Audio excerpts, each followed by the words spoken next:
আপনি যাচ্ছেন দিল্লি, শপথ নেবেন, তারপরে কোন কাজকে বেশি না প্রায়োরিটি? না, আমাদের শপথ নয়, কালকে পার্লামেন্টারি বোর্ডে মিটিং আছে 11টার সময়।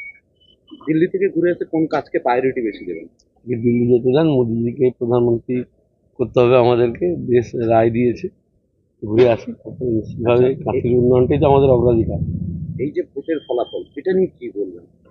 না, ফলাফল আমি তো সেদিনও বলেছি, একটু আরো একটু ভালো আমরা আশা করেছিলাম কাশি লোকসভা কেন্দ্রে, হয়তো সেটা আমাদের সে আশাটা পূর্ণ হয়নি। তো যেটা ফল হয়েছে সেটা খারাপ নয়। আমরা 7-এর মধ্যে 6টা বিধানসভাতে জয়লাভ করেছি। ব্যাপক চাপা সন্ত্রাস ছিল, সে সমস্ত উপেক্ষা করে মানুষ রায় দিয়েছে। জনতার রায়, আমরা সেটাকে নিয়ে তাদের রায়ে মর্যাদা রাখার চেষ্টা করবো আগামী দিনে। এখানে মোদিজি সভা করেছেন, তারপরে অমিত শাহজি এসেছেন, রাজ্যের বিভিন্ন প্রান্তে ঘুরে বেরিয়েছেন। সেক্ষেত্রেও এই যে ভোটটা কমলো বা আসন সংখ্যা কমলো, এটা নিয়ে কি বলবেন? না না, এটা পার্টি পর্যালোচনা করবে, আমার এটা নিয়ে কোনো বক্তব্য নেই। মোদিজি এবারে হলদিয়াতে আসতে পারেনি, খারাপ আবহাওয়ার জন্য তার প্রপার ল্যান্ড করেনি, তিনি ভার্চুয়ালি বলেছেন।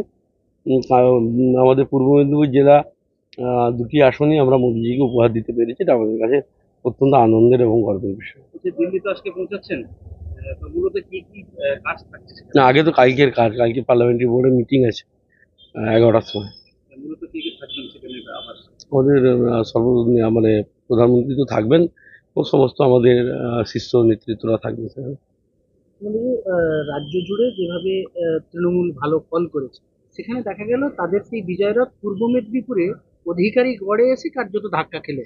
এটাই কি অধিকারী গড় বলেই কি এই ধাক্কাটা না অন্তত না পর্যালোচনা করছে তৃণমূল নেতৃত্ব, যে প্রত্যেকটা 16টা বিধানসভাতে পটাশপুর বাদ দিয়ে প্রত্যেকটা বিধানসভাতেই তাদের পর্যদুস্ত হতে হয়েছে, বিজেপির ভোট বেড়েছে। এটা তারা একটা সাংগঠনিক বিষয়, একটা সারা জেলা জুড়ে যেভাবে তারা পর্যদুস্ত হচ্ছে, এটা নিয়ে আলোচনায় বসবে বলছে।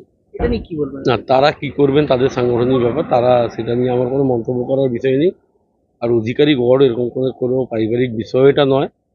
এখানে আমরা 2021 সাল থেকেই আমরা 7টি আসন ভারতীয় জনতা পার্টি এখানে জয়লাভ করেছিলাম, এবং 21-এ আমরা ততটা সাফল্য পাইনি। এবারে আমরা তার থেকে অনেক বেশি সাফল্য, 15টা আসনে আমরা এই জেলার মধ্যে 16-র মধ্যে 15টা আসন আমরা জিততে পেরেছি, এবং আগামী দিনে আমরা 16টি আসন আমরা 2026-এর নির্বাচনে জিতবো, এটাই আমাদের অঙ্গীকার। একদম যেভাবে প্রত্যেকটা বিধানসভায় লিড হয়েছে, সেক্ষেত্রে কি মনে করছেন যে এই ফল যে মার্জিন, এটা কি আরো বাড়া উচিত ছিল? না না, মার্জিন আমি তো বললাম, কাঁথির ক্ষেত্রে আমি অন্তত বলবো 1 লক্ষের বেশি মার্জিন আমরা আশা করেছিলাম, সেটা আমাদের আশাটা পূর্ণ হয়নি, কিন্তু 6টি বিধানসভায় আমরা লিড করেছি। আগামী দিনে সাংগঠনিকভাবে পর্যালোচনা করতে হবে।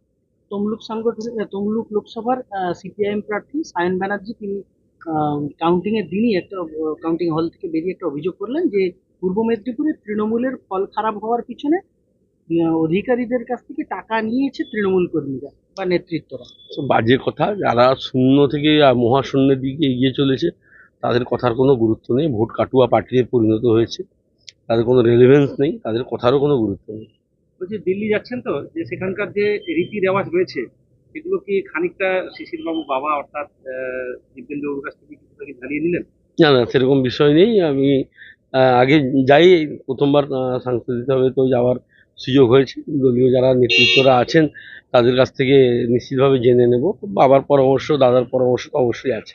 এখনো পর্যন্ত ভোট পরবর্তী কোনো সন্ত্রাসের অভিযোগ রয়েছে? হ্যাঁ, সন্ত্রাস চলছে আপনার সাউথ খন্ড অঞ্চল, ভায়াচাউলি, আমাদের নিচ কসবার একটা আলিপুর সংলগ্ন একটি বুথে, ওখানে একটু সন্ত্রাস আছে, বা আমাদের বড়হাট পটাশপুরে সন্ত্রাস আছে। সকাল থেকে ভগবানপুরে একটা গন্ডগোল হয়েছে, যেখানে তৃণমূল অভিযোগ করছে যে পুলিশের বিরুদ্ধে দেশের। দেখুন, এদের অভিযোগ, এদের কথার কোনো মূল্য নেই। এরা পুলিশ প্রশাসনকে ভোটের কাজে ব্যবহার করেছে, এটাই তৃণমূলের দোস্তি। তাদের অভিযোগের নিয়ে কোনো আমি মন্তব্য করতে চাই না। ধন্যবাদ।